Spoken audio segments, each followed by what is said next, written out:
Good morning, guys. This is a profile pop-up for Akib. You've got a nice picture here. You might want to get rid of the background or get a plain background there. It looks like you've got some sort of furniture there. It takes away from your picture a little bit, and you could even zoom in a little bit. That would make that even better, but it's a nice, welcoming picture. I love that.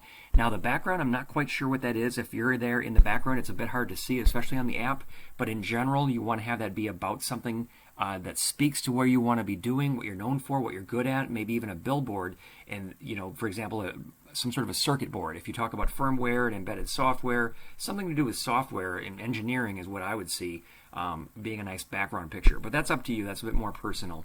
Now, notice on the summary, I'm not getting to the good stuff, the see more. I'm not inclined to click on the see more. You're repeating a lot of the same things that were in your headline. So I would definitely suggest get right to that good stuff. And you know what? One of the nicest things that I noticed right away, I was scrolling through and looking for something in here that kind of stood out. And what I noticed is, look at the sheer number here of accomplishments that you have. If I added them all up correctly, it looks like about 30.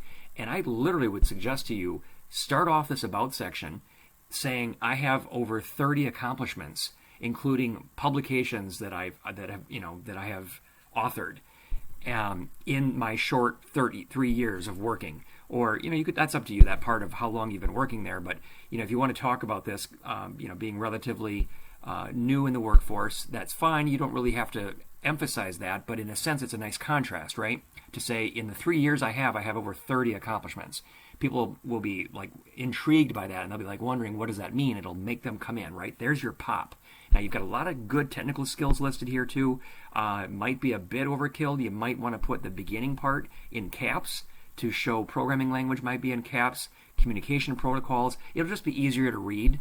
And that looks very similar to what your attached resume looked like, or your CV.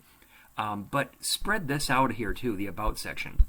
It's not showing me something easy enough to read. And here again, you say a proven track record, fast learner, problem solver. Don't just tell me, make sure you show me. I want to be able to count these accomplishments. I want numbers, okay? I want to see real numbers, tangible results that you've done. Now let's take a peek here at your experience. If I open these up, responsible for, developed, just if you stop right there and you look at it, right? Nothing here in your summer intern. Now that was only 3 months, so I'm not as concerned about that. But here, am I inclined to want to click on this? This looks like it's going to be a whole bunch of numbers in a drawn out engineering type spec kind of a way. But when I opened it, I was pleasantly surprised. I'm seeing things like 10%, 20%. Don't end your statements with that. Start with that. Lead with the result, 8% right here. So you develop something. So start off, for example, here, you reduced energy consumption 8% by developing, etc. That's the way to lead with the result, then talk about the context and the action, the responsibilities, the tasks, the skills that you had to do to get that way. It's a flip on the CAR. It's what I call an RCA approach. So if you want more about that, we can talk about that more in the comments. But otherwise, you've got some good education there, it looks like, too. But those are the biggest things I would say for you. Really focus on counting your accomplishments and drawing people in, and pop those results first. Give us some numbers that hook us and make us want to read more. Hope that helps so much. Thanks so much, Akib. Have a good one.